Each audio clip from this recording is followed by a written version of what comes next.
Hello, everyone. Glad to be live here talking about a UFC 294 matchup, the co main event to be exact, where we have Khamzat Chimaev taking on Paulo Costa in a middleweight matchup, which is the co main event of the evening in Abu Dhabi, I might add. And it is a match that should be highlighted on everybody's fridge. I know you can find it on my fridge right over there. Now, fantastic fight. You look back, you look at the career of Paulo Costa, and you think, what could have been? This is a fighter who now is in his mid 30s. He spent a lot of time on the sidelines. He's been accruing some mileage. And you look back at his previous matchups, one of the greatest athletic feats I've ever seen inside of the UFC's octagon was Yoel Romero taking on Paulo Costa it was a matchup where worlds collided. Physicality on full display. Somehow Paulo Costa was able to showcase that he could go deep into fights. You look at the Marvin Vettori fight. Came in, I believe he was 204 pounds or so. He went the distance. He went all 5 rounds against Marvin Vettori. That was supposed to be a middleweight matchup. Then you watch back the fight against Luke Rockhold. He was blowing Rockhold out of the water early. That first round was everything to write home about. It was incredible. And couldn't get Rockhold out of there. Rockhold wasn't himself. Over the hill, end of the road, so to speak. And now, Paulo Costa, after a long layoff, is taking on Khamzat Chimaev at 185 pounds. And let's look back. Let's take a brief look back at Khamzat Chimaev's career. And I know he's coming off of a victory over Kevin Holland. Originally, he was supposed to fight Nate Diaz. Imagine for 1 second how that fight against Nate Diaz would have played out. I'm imagining it myself. Wow. Well, that didn't take place, and he ended up taking on Kevin Holland. I believe he weighed in at 178 or 179 pounds and walked right through Holland. Locked in the choke. And you look back at Chimaev's career, and still young. He's 29 years of age. Physical specimen as well. Someone who brings it, and I quote, brings it, has the grappling. I don't want to see Khamzat Chimaev striking. I know that GM3 felt the power of Khamzat Chimaev, but you could imagine what Paulo Costa would do to GM3. In this spot, you look at the betting odds, by the way. I got in on Khamzat Chimaev at minus 330 and also minus 350. But you look at the other side of the fight and you realize that Paulo Costa is a force to be reckoned with. Granted, you don't see his jiu-jitsu on display. Do you remember, my brothers, when Paulo Costa faced off against Israel Adesanya and hung a black belt in front of his face? Wow.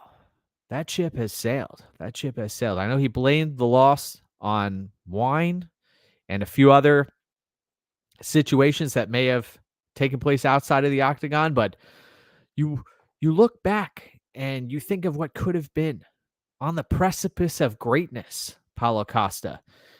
And he's traveled the globe. Has he improved his skills? That's what I ask of you. I haven't seen it. And over the past 12 months, Khamzat Chimaev, right? He went to absolute war with Gilbert Burns, who is a blown up lightweight. Let's be honest with ourselves. And you watch Chimaev go to war. I believe that was a situation where you now have someone who is battle tested, who has never really tested their cardio and was able to go the full 3 rounds, pedal to the metal. And props to Gilbert Burns. He hung in there. He hung in there throughout that fight. He fought his ass off. He fought the best fight of his life. Gilbert Burns on that fateful evening. And in this spot, in this specific spot, I believe that Khamzat Chimaev is going to do a little bit of a number on Paulo Costa. I know the numbers, the betting odds are wide. Anybody can get knocked out at any given time. There are no certainties in this game, my brother. We know that. We know that.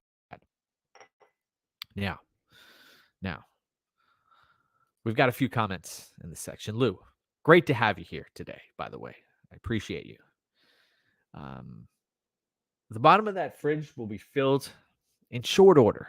We've got matchups galore, but we need odds. We need odds to stake our claim here. Now, you're right. Marvin Vettori was able to have some positional dominance on Paulo Costa. What brand air fryer is that? We're going to have to ask my wife. Got to be honest. Check it out. Tom, I appreciate you asking, though. Good morning. I actually just got out of physical therapy recently, and yes, working my way back slowly but surely, trying to regain the strength. Oh, we've got a hot take here in the comments section that Khamzat Chimaev will outstrike Paulo Costa if he needs to. Now, that's a possibility. It's always a possibility, but I know we don't have inside the distance odds available, but my prognostication efforts have led me to a point where I do see Khamzat Chimaev winning this fight inside the distance, probably by submission, let's be honest. But I'm going to be picking Khamzat Chimaev to win this fight.